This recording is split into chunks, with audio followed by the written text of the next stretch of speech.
Ayun, meron napakalaking parts ngayon. Puresa Batangas ang nakalagay. Okay. Meron mga ano to. Lalaki mo na ito. Hindi siya hado block.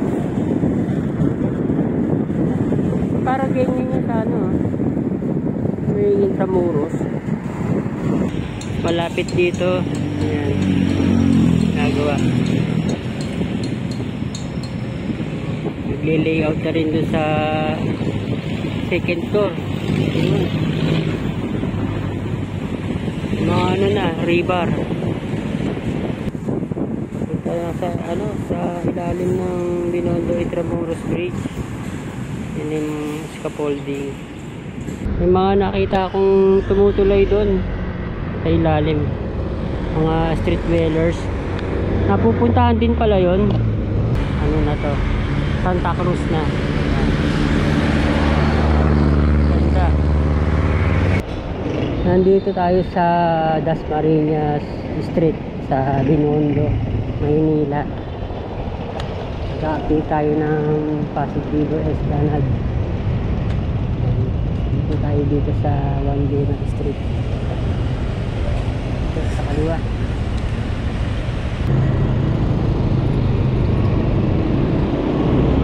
Tayo dito. Kikita na ang ano dito. Villa de la Industria. Ayan, Luna Street. Napakataas na building. Ito. Isang ano dito. Metrobank ano to? Nakalagay. Demolition of Metrobank Regional Office. Meron pa lang ano dito, ano, building. Diniba. Saka ito pa, sa kabila pa. Ayan. Diba? Tara. Dahil palang gagawin dito. Daming construction. Iba yung mga lumang buildings. Yung Chinese Friendship Park. Ito na. Bronze Bridge na to. Salamat, makulimlim. Pero nagbabago-bago pa yan. Ito naman yung isang hagdan ng Jones Bridge sa Villa de la Industria.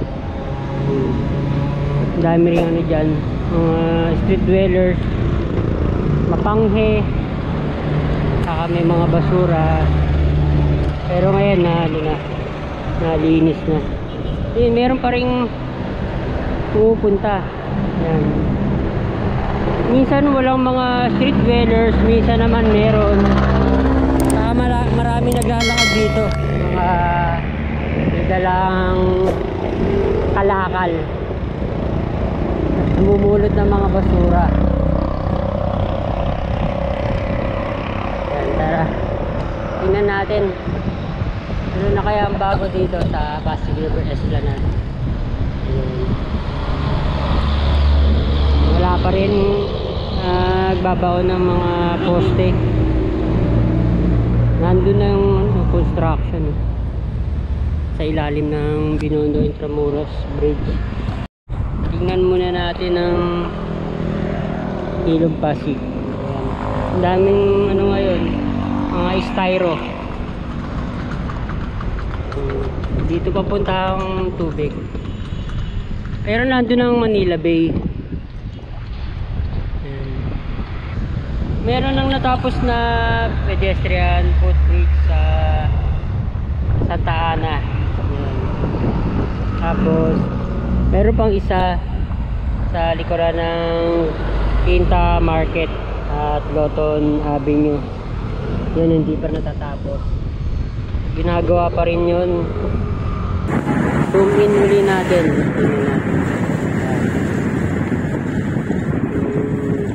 Platform. Second phase ng Pasig River Esplanade. malalaking lumang railing. Yun, kaya ito. Parang mga ano to, lalaki mo na ito. Hindi siya hollow block. Parang ganyan yun sa ano, may Intramuros. Ayun, ginagawang pader sa may harapan.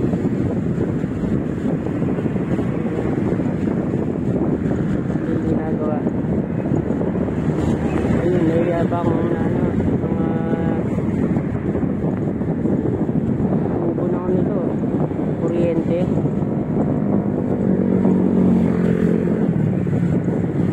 Meron pang ano, second floor o viewing deck. Yung likuran pa lang ang merong pader. Para pa wala. Kaya magiging itsura nito mga kabayan. Magiging design.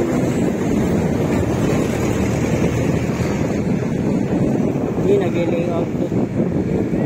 May pagitan pa. May isang platform.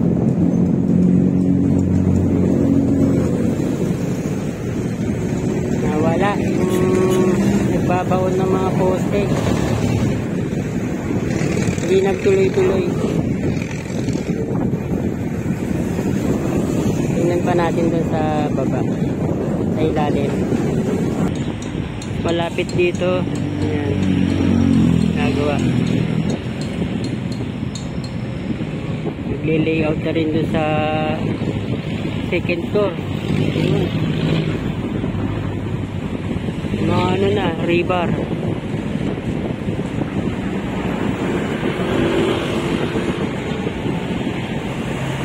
Lapad pa doon, no, sa harapan. Ayan.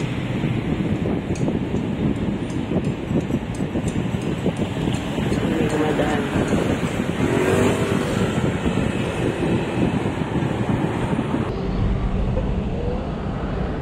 Pasok tayo dito. Punta Riverside Drive. Ayun. Ayun yung ginagawa.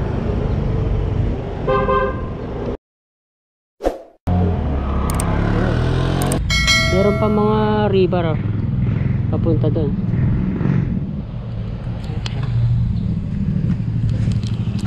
Nakasarado ngayon, hindi natin makikita.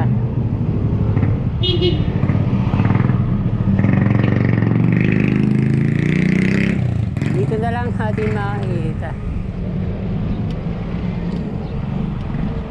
May mga nakasarado.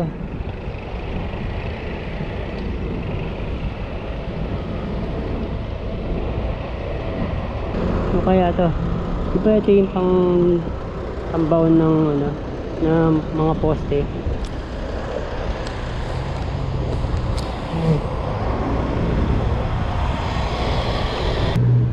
Dito nakabukas. Ayan, dito nagle-layout. Ay, pinoporma na yung biga.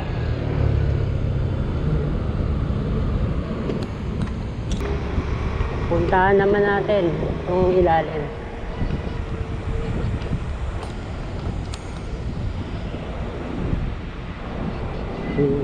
Sa kaliwa na, ano na, natanggal na yung mga graffiti, vandals. Ito naman kanan ng ilalagyan. Ano ba yan? Yan. Hindi natin mapupuntahan sa may ano na, may bakod na.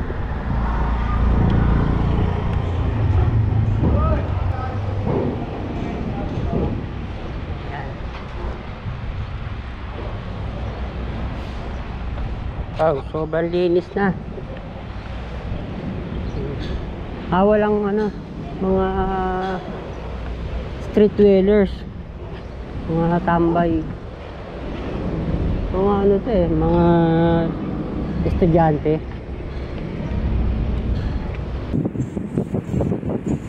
Ayan. Punta na sa ano, sa ilalim ng Binondo Intramuros Bridge. Yan yung scaffolding.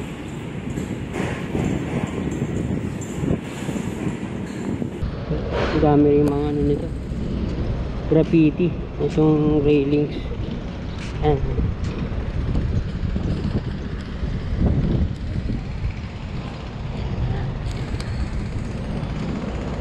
Okay. Ubus ang mga water hyacinths talaga. Ayan. Galing. Nakasarado ngayon to. Ito naman tayo sa kabila.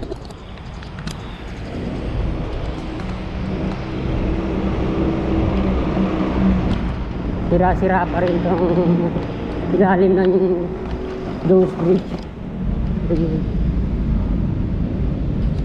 CR.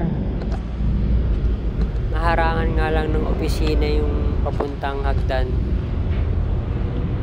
Bandang hapon na lang mayroong mga ano, mga namamasyal.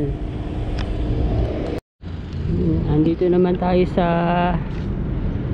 first segment sa showcase area. Update na rin natin to.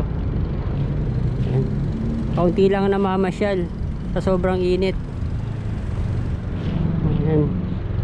Tingnan natin to. Mga upuan, may mga pagitan para hindi siguro matulugan ng mga street dwellers. Ayan. Tapos na yung mga railings.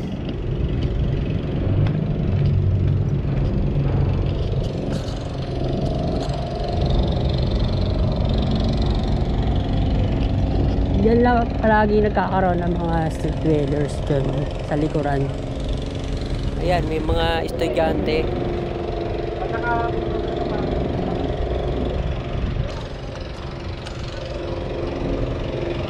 Nung unang ano lang nung bukas, sobrang dami ng mga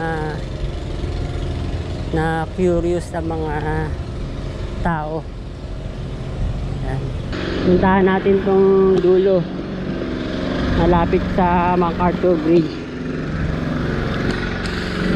Ayun, meron napakalaking barge ngayon. Puresa Batangas ang nakalagay. Okay. Meron pa dun mga statwa, mga pandango sa ilaw. Ano kaya, itutuloy na kaya dito? Hindi pa natin alam kung tatanggalin tong ramp. MacArthur Bridge. Ayan.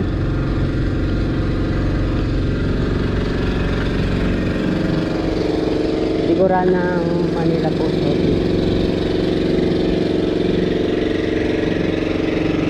Ayun, may mga sa ano to, sa train.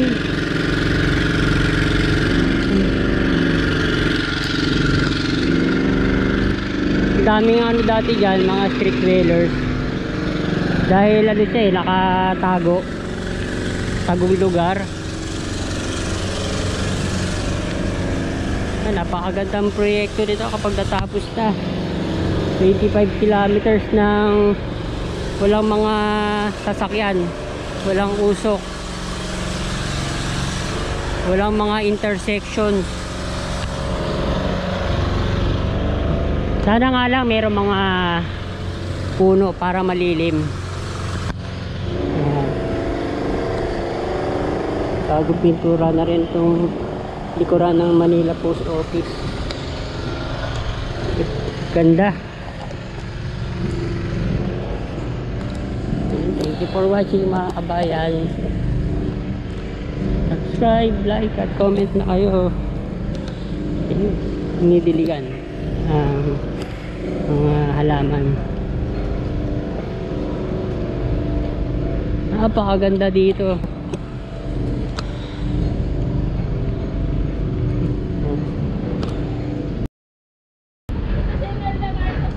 Jones Bridge, yan. Ganda. Escolta, Ariedo.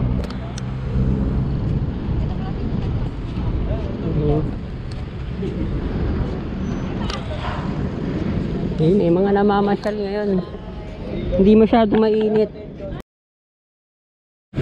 Ito, gilid ng MacArthur Bridge.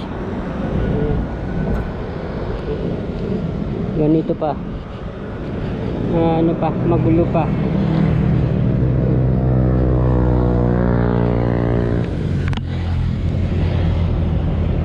Thank you for watching po ulit mga kabayan. Sana i-rehabilitate din tong MacArthur Bridge. Sobrang ano na, luma na. Ayan. Sira-sira na yung mga ilaw. Ayan.